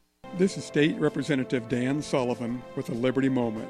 I want the truth of our economic condition to be known and debated. I'm not out to fool people into voting against their own interests. We need to trust people and then give them credit for understanding policies that promote freedom and free markets. We need to remind our constituents of the underpinning principles of our nation's founding document: freedom of worship, freedom to speak up, freedom to assemble, freedom to petition the government, and freedom to report issues. Paid for by Sullivan for Arkansas. If you're like me, you believe that small business is the heart of Arkansas's economic engine, and it should be viewed that way by the politicians in Little Rock. Conduit for Commerce also believes, like you and I believe, policies that achieve less regulation and lower taxation help small business in Arkansas thrive.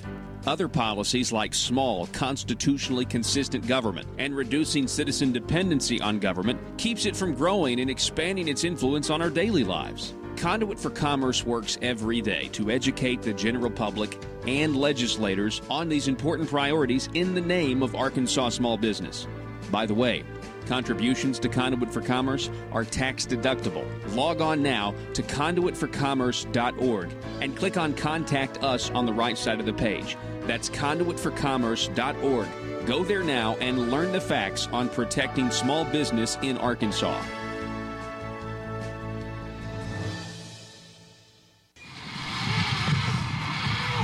Who's next to Zipline? Me, and I'm really excited about this. Sir, I'm sorry.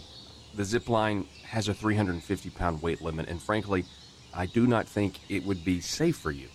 Oh, that's okay. I self-identify as 180 pounds, so it's cool. Sir, that doesn't make any sense to me, and I'm afraid we can't let you ride the Zipline. You're too heavy. I'm sorry. I can't believe this. I thought we had evolved as a society. I thought this was America, but I guess this is just my plight. First slavery, and now fat shaming.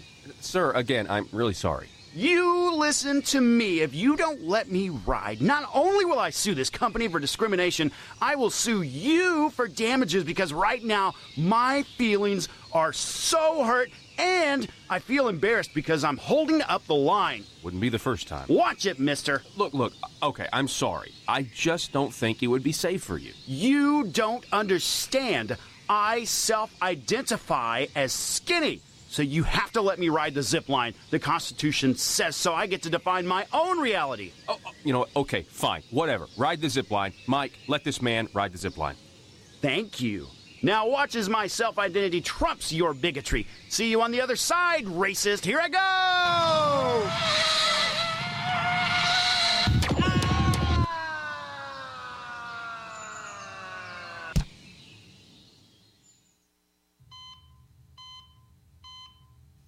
Doctor, thank goodness. What's the prognosis? Sir, we've done everything we can, and you only have seconds to live. No, you cannot say that. I do not self-identify as a dead person. PHP Parody. The Paul Harrell Program.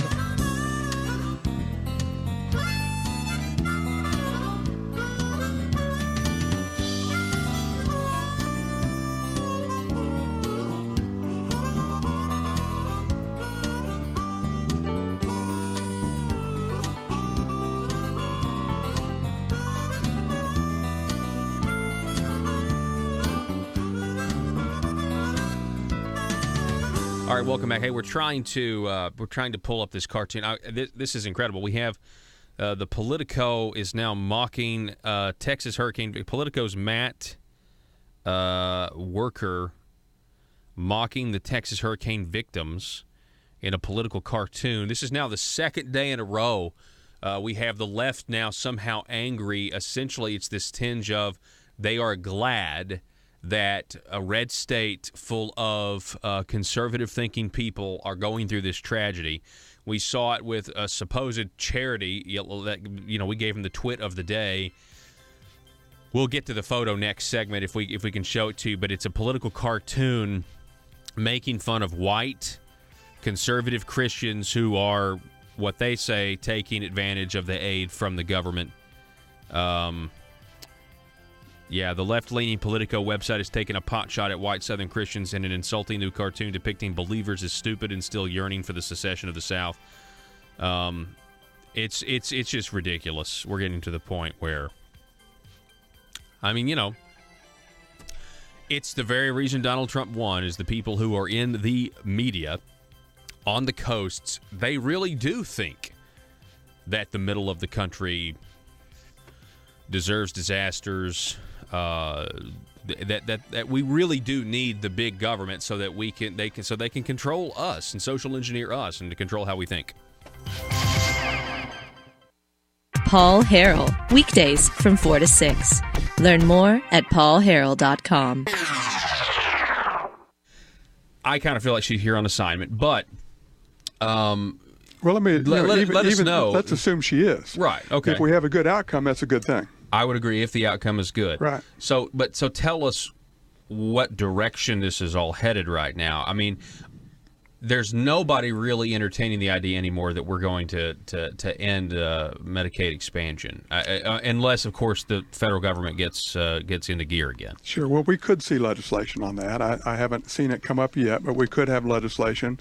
But what Director Gillespie and through the governing collaboration with the governor's office, I'm sure, is working on some things to reduce the number of people. We're on the roll. We're moving from 138% to 100%, and there's nothing final until it's final. But most likely that will get us back in the neighborhood of the original projections of the program.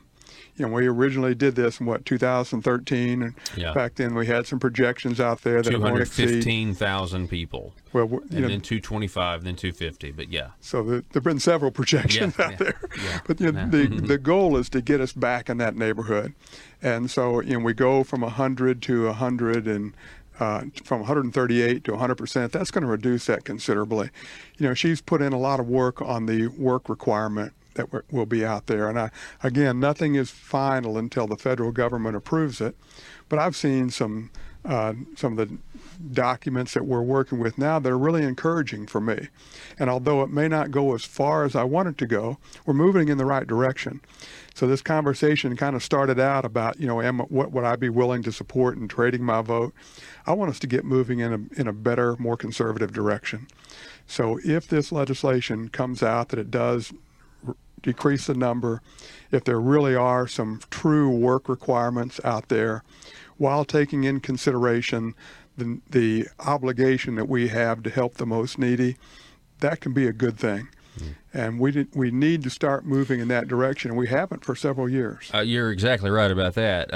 Do you think, here's my question, let's say, this all gets approved and this all goes forward. My question has been, will there, because it's a part-time work requirement, because if you work 40 hours a week at minimum wage, I believe you're going to make too much money to qualify for the program, or at least, but so will there be anybody who doesn't work that gets kicked off the program? And I know there's steps that they say, you've got to do this. You've got to fail to meet the requirements, I think, for 3 months or 2 months. I've heard a couple different things, nothing really concrete. But I guess that, to me, will be the proof in the pudding. After it all happens, let's see a list how many people actually didn't work and were removed from the program, because, that'll be how you know if it actually is working. Yeah, and that's the data. Yeah, that's the data we need. Yeah. But in we've gone through some other Medicaid reform issues. They're trying to change some of the programs that my company's involved in with developmental disabilities and with behavioral health. We're cutting, I think, pretty close to $70 million, and those cuts are available and able, and we can do those if we'll kind of change the business model, and we can continue to provide services to the people that are most needy. Kind of it's similar to the work requirement. Who are some of the people that are not as needy? Here's how much money we have to spend. So how do we focus those resources to the people most in need? And we're trimming that, and it's been done. Those manuals passed. I supported them.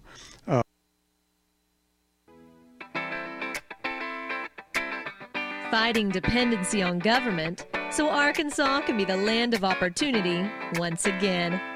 Paul Harrell is on now. Good job, Joe, on the quiz, though. Seriously, I appreciate your thought. Appreciate you, really trying to think about these things. So it was very good, and we're going to continue. On the one I got wrong, I'm not trying to be the person who's just like, I'm right about everything. So it's a methodology. Yeah. Well, I'm not saying I'm the person that should be right about everything, but the answer I gave should have been correct. All right, well, let me just say this. Unfortunately, it's not. From now on, we're going to ask you the question they asked all 17 of the primary candidates in whatever the results of the primary, will you accept them? Yes, I'll accept them because I trust Conduit Media and that the answers that they have are correct. It's just in this case, just I understand.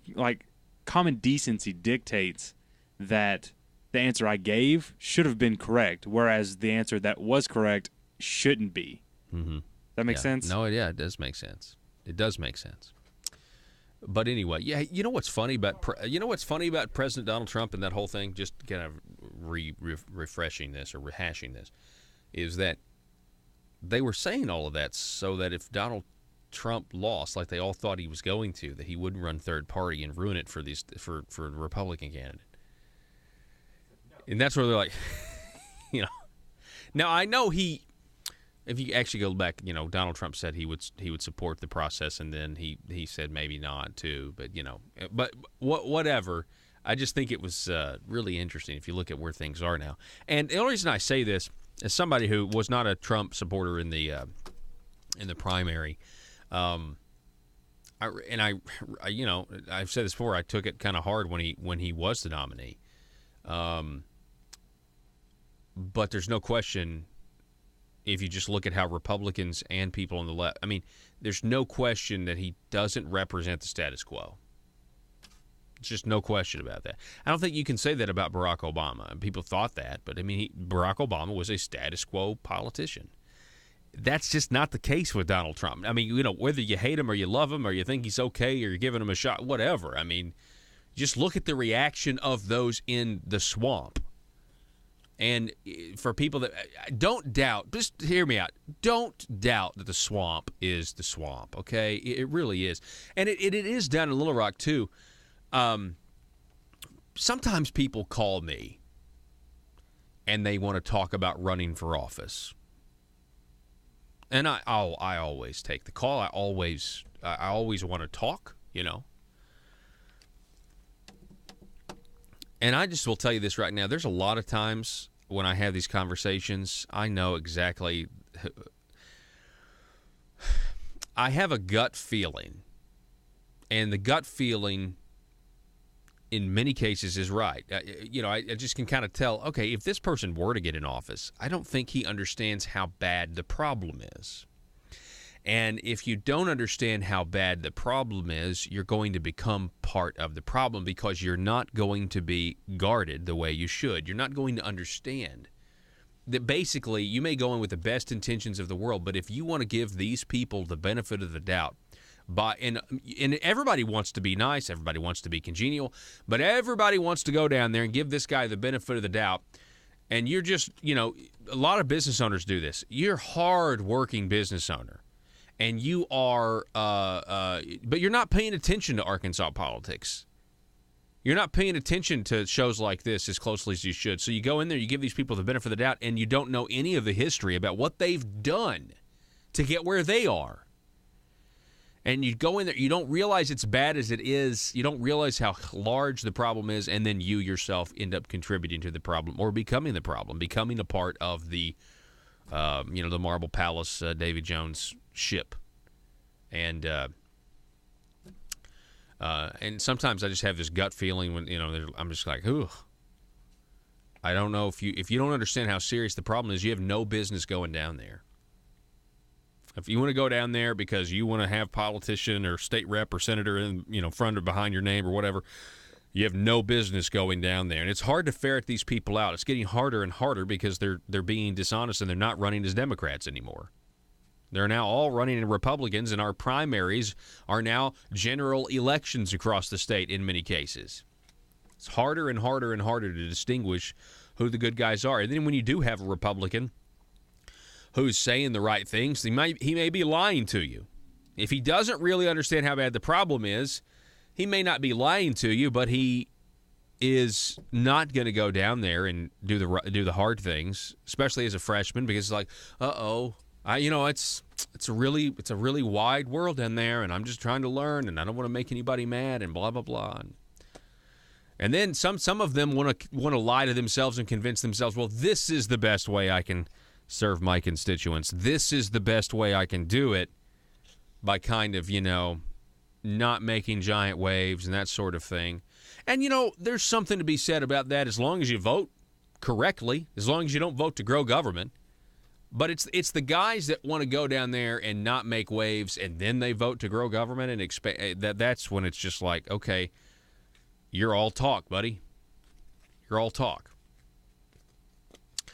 And we know this doesn't even address, by the way, those who just actively want to go down there and make money for themselves. Real quick, Hurricane Harvey. I just feel like the second segment in a row. Look at this. Do you see this cartoon, Politico cartoon, where they're making fun? Look, they've got people on the roof. The water's surrounding the house. You've got one guy being lifted up in one of those baskets by the Coast Guard. He's got a cowboy hat on. He's got a Confederate battle flag shirt on. And he looks up, and the caption is, "Angels sent by God." And you see the Gadsden flag, "Don't tread on me." And then the Coast Guard guy's putting a life jacket on the daughter. There's a sign on the house that says "Secede" with the flag of Texas. And you have the Coast Guard man rescuing these two people, saying, okay,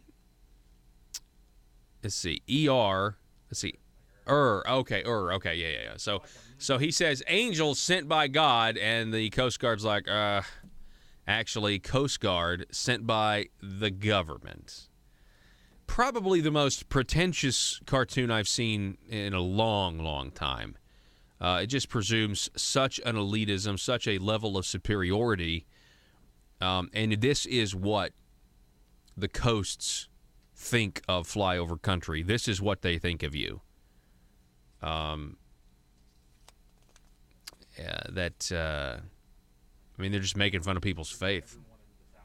Yeah, everyone in the South, everyone in the Midwest, any of you because you voted for Trump, you're going to look up to see the Coast Guard and be like, "Angels sent by God." Now, first of all, this is what's hilarious about that. This is how disconnected the irreligious coastlines are.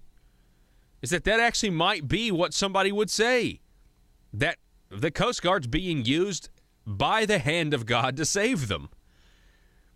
You know what I'm saying? Like, I could totally see somebody thinking that way, but this is what they think of you. They think that we are all racists, that we are giant hypocrites because now something bad has happened and we legitimately need things or we need aid. And so they're saying these are hypocrites because they don't like welfare, and now something bad has happened to them and they're taking welfare, which in many cases that's not what is going on here.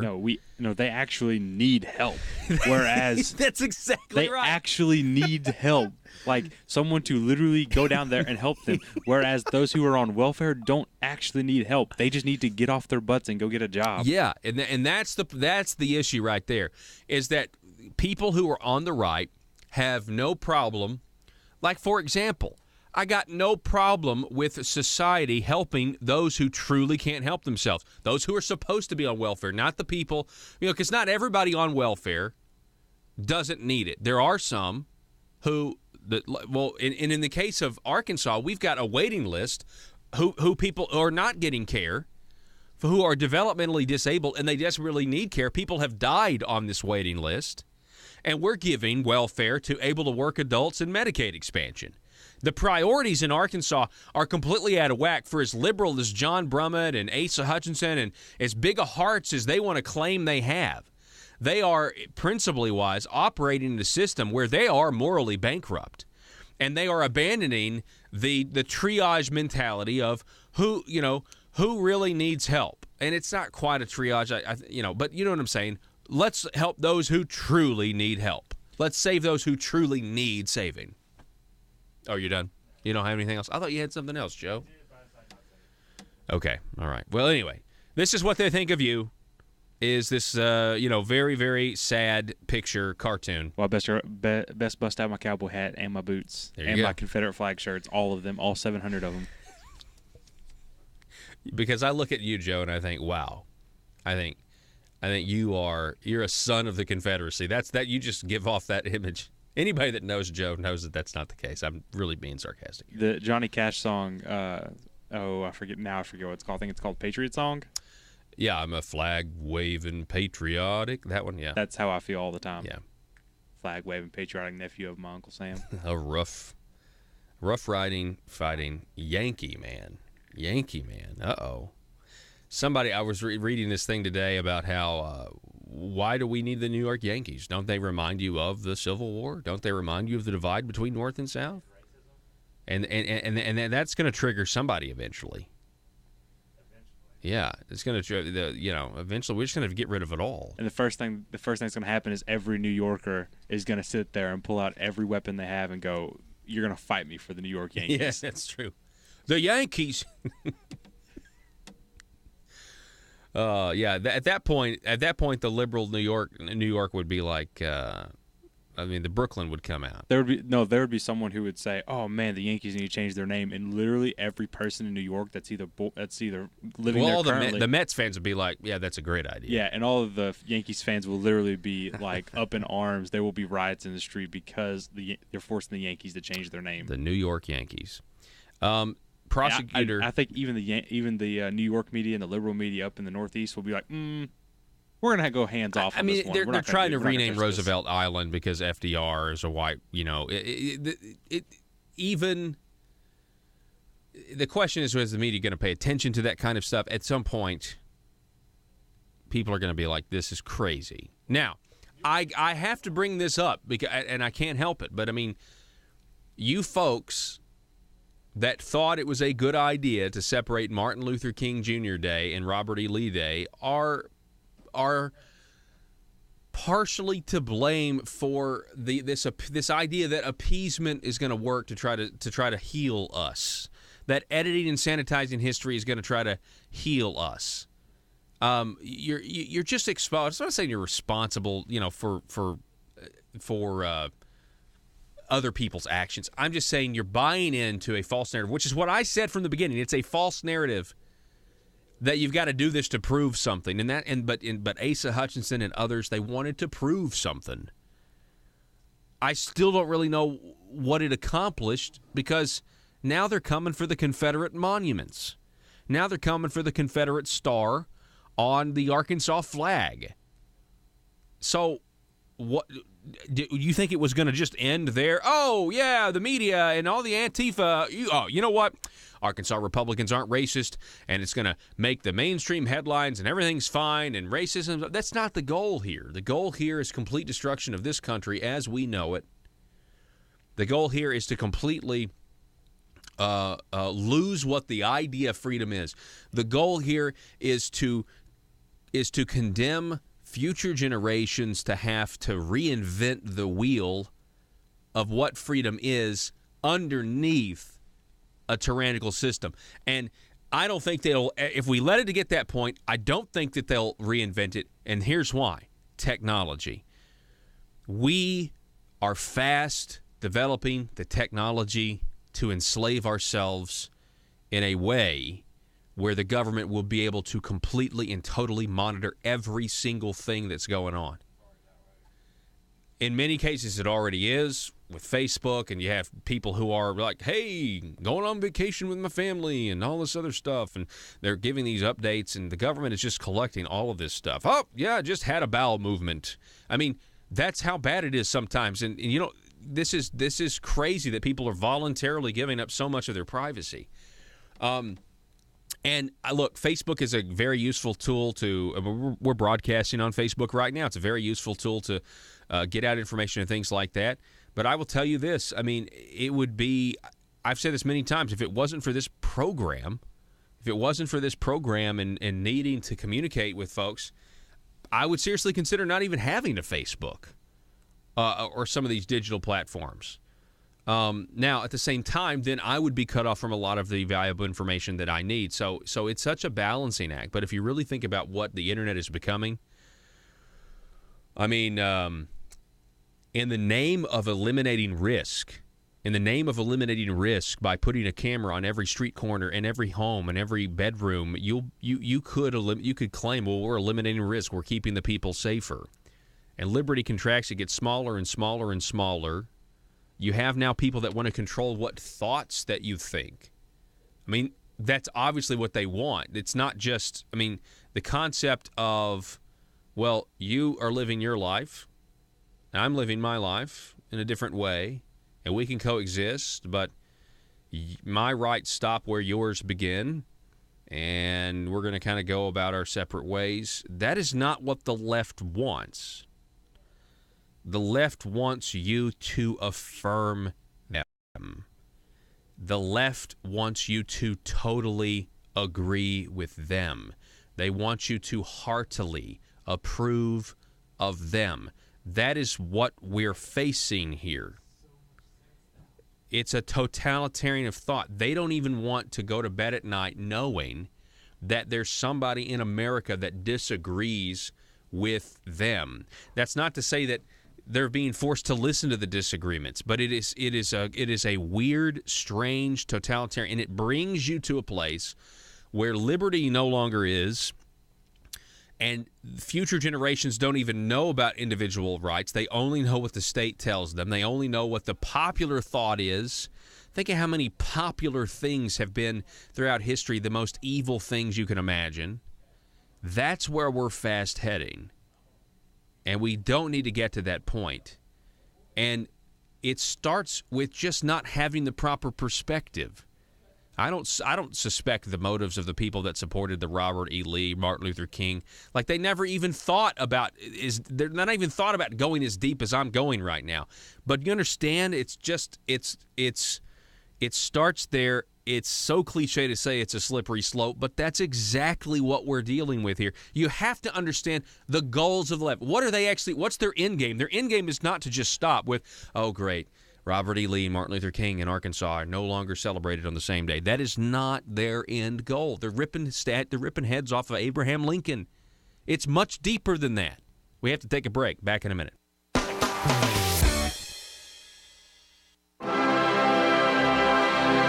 This is Mother Government. I come to the people of Arkansas with an important announcement.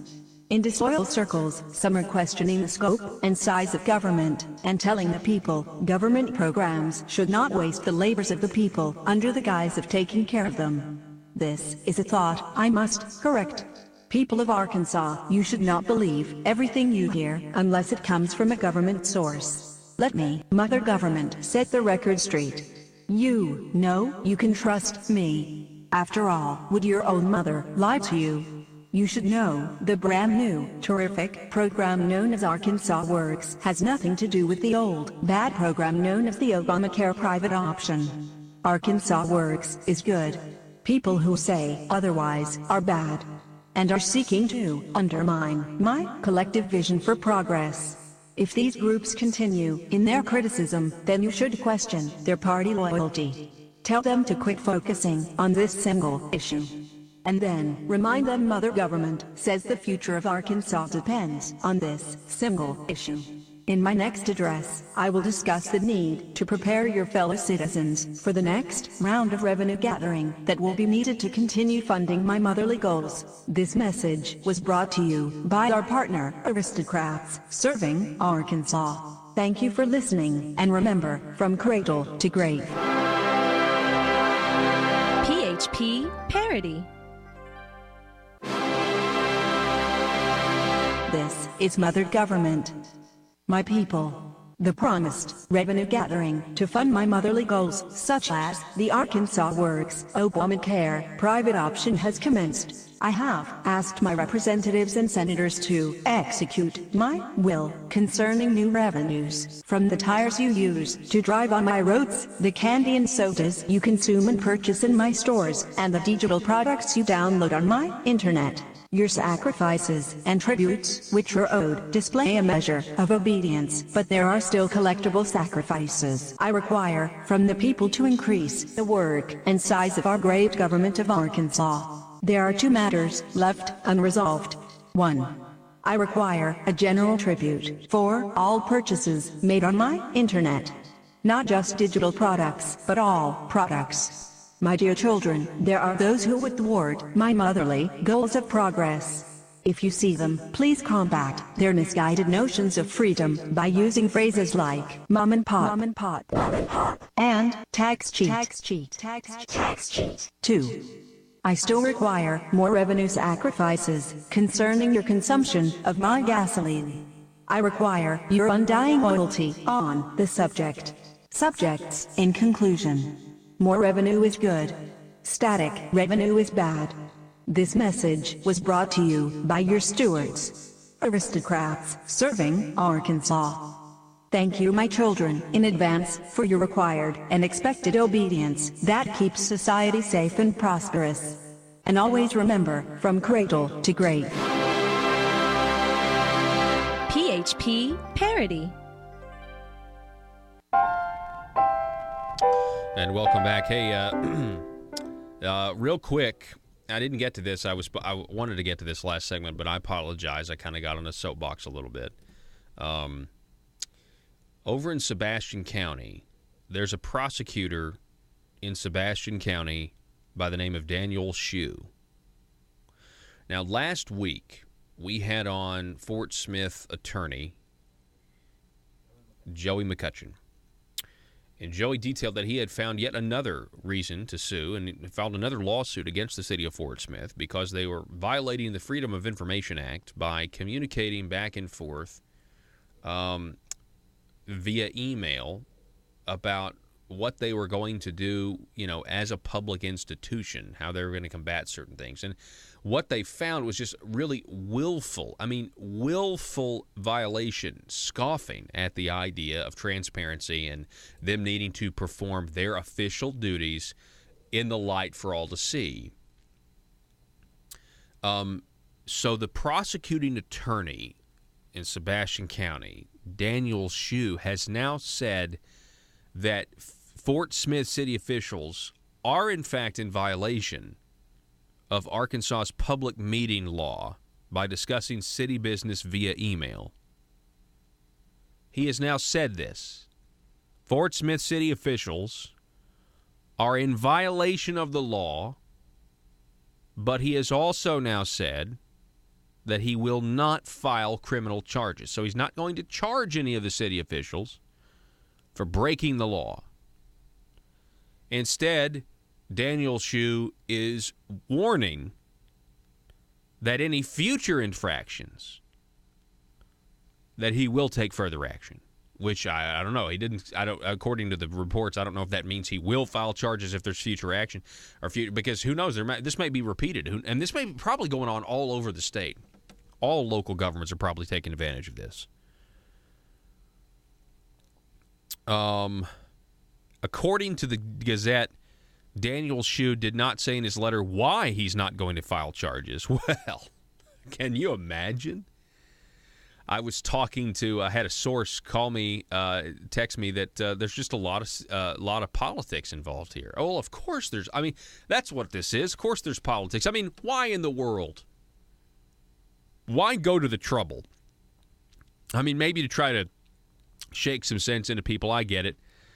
But if you're a city prosecutor and you openly admit, you guys have broken the law, but I'm not going to file charges against you, why? I mean, if this was somebody else,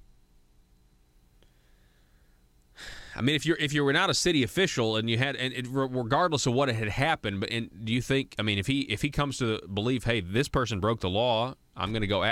You're going to go after them. That's what a prosecutor does. City officials, though, not so much. That's just weird to me. I don't know. Maybe is there some precedent here? Does this happen often? Am I missing something? Are there other other district prosecutors and stuff like that, or city prosecutors? Are there other people that announce that you've broken the law and then say, but I'm not going to file charges? When we're talking about specifically other government officials that have broken the law, is that a thing? Does that happen a lot of places where you make public comments like that? I mean, I'm just saying I reserve the right to maybe I'm overreacting here. Maybe this is totally fine. I don't know, something about it. It's just the headline stuck out to me. It's like, what? No charges, but then you make a public comment that it's wrong to do this. Folks, that's all the time we have for today. We'll have more on this and other stories about Arkansas. Folks, appreciate you listening. Can't do the show without you. Arkansas, be safe.